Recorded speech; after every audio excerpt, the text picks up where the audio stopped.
Some of the cards for FC Fantasy are ridiculous in price right now, like Team of the Year prices, but are they justified? Some of the upgrades are already coming in and making us bank. So today, we're gonna find more of the cards, especially in Team 2, that are going to be going up throughout this week. Welcome to Trading to Glory. If you're looking for cheap and reliable EAFC 24 coins, check out FUTLOOT and use my code ELITE for an extra 6% at checkout.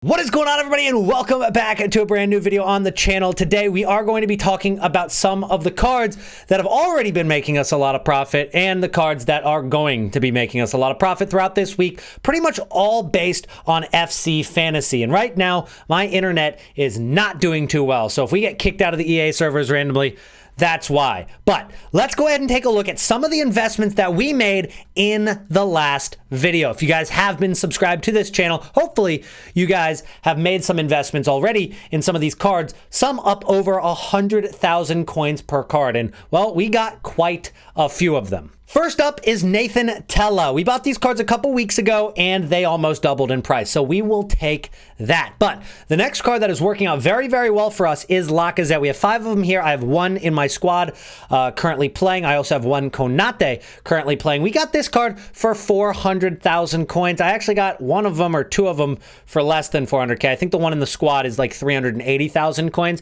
So that's a great card to pick up because he's already gotten 1 upgrade and he's going to probably get more. And then we have Ibrahima Konate, who's already going to get an upgrade. He's going to go to 88. We got for 380,000 coins. We got a couple of those cards. And I also told you guys to pick up some Carls, and I told you to pick up some Iago Aspas. Iago Aspas hasn't moved yet. He's still at about 31 to 33,000 coins. I still think there's a lot of value here because all he needs is 1 more upgrade to 90 rated, and all of a sudden he's going to shoot up 10,000 coins just because of SBC fodder. So I still think there's value there. Carl has gone up about 1,000, maybe 1,500 coins from what we got her at, which was about 12,750 and 14,750. I guess I got that one on a snipe, and I have a few more right here. So 14k, so about 14k is about the average of what we got those cards for. And we got a couple more Konates here. I actually forgot about those, I'm not gonna lie. Let's go ahead and see what those card prices are now and which ones I still think should be making us some profit. Now here's the new team. Of course, we've got FC Fantasy 2 came out on Friday. Some little fluctuations there on Friday. If you picked up maybe a Chiesa or a Diaz or, you know, a couple of those guys did skyrocket up. I think Gese actually was one of the best cards to invest in for a Friday flip. But we'll get into some of those cards here shortly. Let's talk about team number 1. Now, Grealish, if you picked him up, great investment. I didn't pick him up. He wasn't on my radar as much. I thought that people were probably investing in him because of that Man City aspect of it. I thought he might have been a little overinvested. I was wrong. His card is going up, but I was definitely right about cards like Griezmann. This card I told you guys to stay away from. He's down like 1 million coins. Hopefully you listened about that one. But we are looking at Lacazette, who's up to 520,000 coins now, already up about 120 to 130,000 coins from when we got him. And Konate is starting to go up as well. We got him for 380. He's up to 450.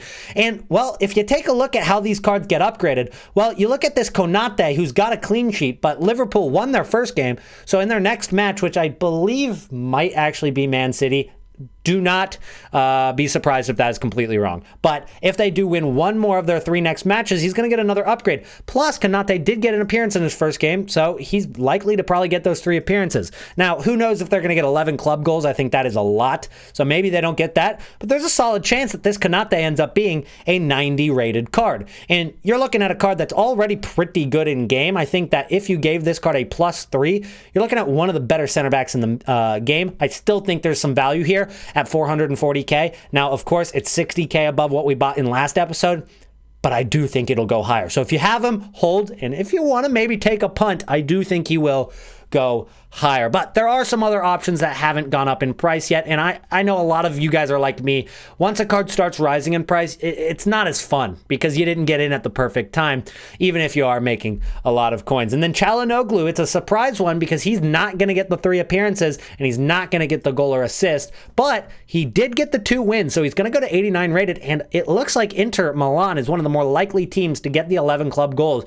They've already got 8 in 2 games, so 2 matches to get 3, very very possible at that point. And then you've also got a couple more guys playing today, like Lacazette. They play against Lens, which they aren't favorites for because Lens is higher in the table, but it's definitely a game that they could go out and get that second win, but at the very least, he's going to get his second appearance out of the 4. So that is something that we can keep in mind for Lacazette. If they do lose against Lens today, I do expect there to be a little bit of a drop in price, but I'm probably going to hold anyway. I think that there's some value in this card that could work out over the course of the next week and a half. So I'm going to be holding on to that card. So with that being said, let's transition over into Team 2 now. Team 2 is out.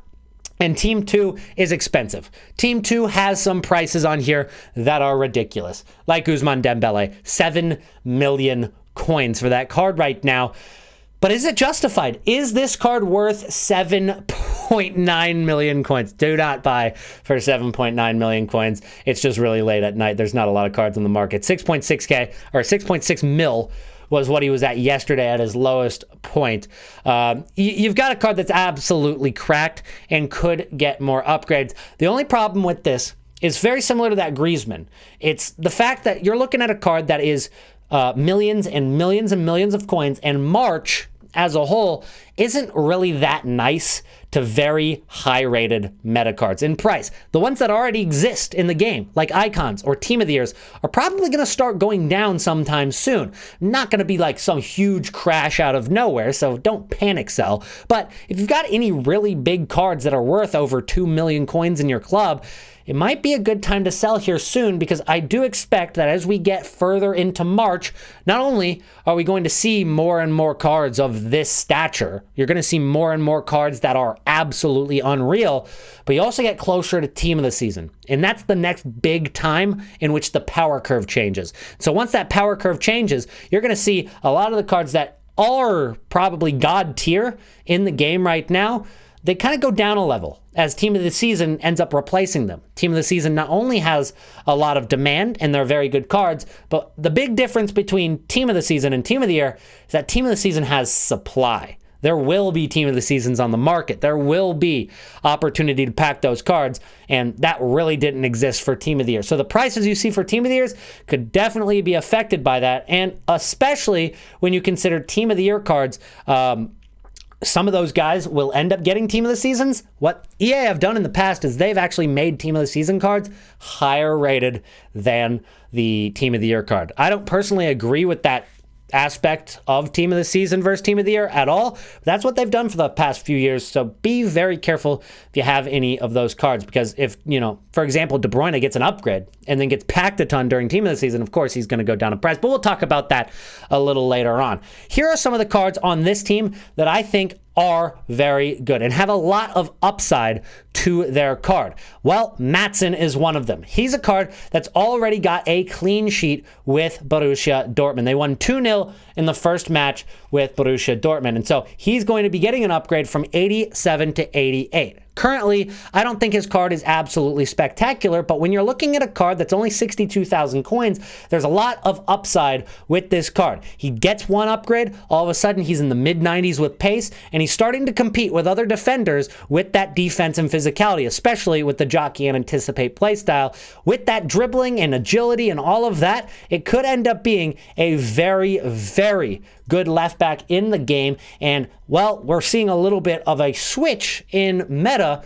People are building Bundesliga teams a little bit more than they did in the beginning of the year. Over the course of the last month and a half, I've seen so many more Bundesliga players in squads that I go up against. So it's not like he doesn't link to anything. And you also have to consider quite a few people have heroes and icons in their team now. So it's not too hard to get chemistry anymore at this point in the year.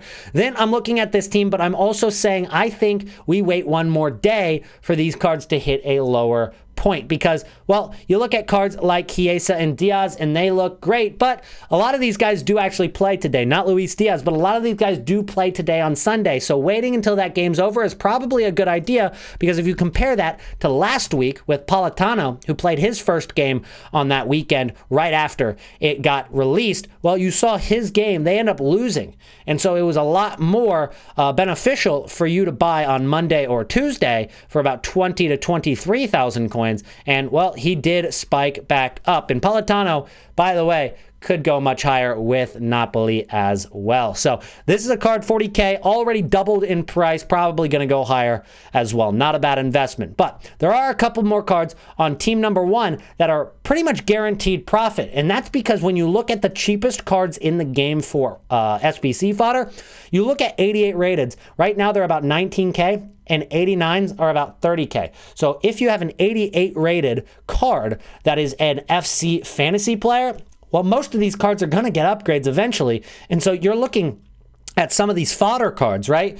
Like Carl, who we talked about in the last episode, could go to 88 and then 89. And she hits 89 rated, she's going to double in price. And it's very likely she will over the course of March. You can also look at where is the 89. Aspas still has value. There was one other card that I really liked, and it might be in the new team. It might just be in Fantasy FC 2. 87 Pasquarel. Yeah, that's a good one. Where is the card I'm looking for? Oh, it's Candreva. There it is. Candreva, 88 rated at 27,000 coins. This card's probably going to go lower, so wait a little bit, but keep him on your radar because this card at 27,000 coins, he's probably going to get upgrades to 89 and 90. Now, of course, he could go higher. It's not like he plays for a crazy great team with Torino, but since 89 rated players are already more expensive than Candreva, that's a card that is guaranteed to make you profit and is very likely to go over 40,000 coins. It could be one of those cards like Politano who doubles in price. Keep him on your radar, guys. Now let's go ahead and take a look at Fantasy Heroes. Are some of these cards going to be good investments long term? And I think the best way to determine if these big cards are going to rise first before dropping is to look at last year's cards like Alexis Sanchez. Big card, obviously doesn't link the same as hero cards, but you know, we can still kind of see how the market was moving for some of these very expensive cards. Last year, Alexis Sanchez was 700K on release, hit a low point of about 516,000 coins while in packs. It was right as he went out of packs. And when he went out of packs, he started rising in price, hit up to 650K, and that took about 2 weeks. So there is a period where these cards could be safe, but once they hit that peak, it's all downhill from there. You exit March with a big drop of about 120,000 coins, and that continues throughout April as he goes down to 290,000 coins. Now, it looks like there's a renaissance a little later, and I don't know what caused that, but we'll get to that bridge when we come to it, all right? So, with that being said, I think some of the cards in FC Fantasy Heroes, I think are going to be safe to hold maybe for a week, maybe 2 weeks at the most, and then you got to get rid of them. You can't hold for too long. And again, I still wouldn't really touch cards like Lucio, and I wouldn't touch cards like Torre or Schneider. I'd be looking more so at some of the more medium budget cards like Bomb Pastor could possibly be a card that I'm looking at. And then Fantasy Hero Team 1, possibly looking at cards like, I don't know, Marquisio does look okay, but he is very expensive. Futre could be a good one, especially if he gets any upgrades. And then Voller, of course, is a decent one. I think that's a perfect budget to go in on. 255K, you're not looking at a ton of tax. It's only about 12,000 coin tax at that price. So you're not really risking quite as much as putting 6.1 million coins into a card and then immediately having to sell that card for 300,000 coins more just to break even after the 5% tax. So that is definitely something to consider. That's going to be it for today's video though, guys. Thank you so much for watching. There's a lot of upside with these FC fantasy cards. So let me know what cards you guys have been making profit on or are buying here after today's video down in the comments below. Drop a like on the video, subscribe to the channel if you're new, and I'll see you guys again in the next one. Peace out.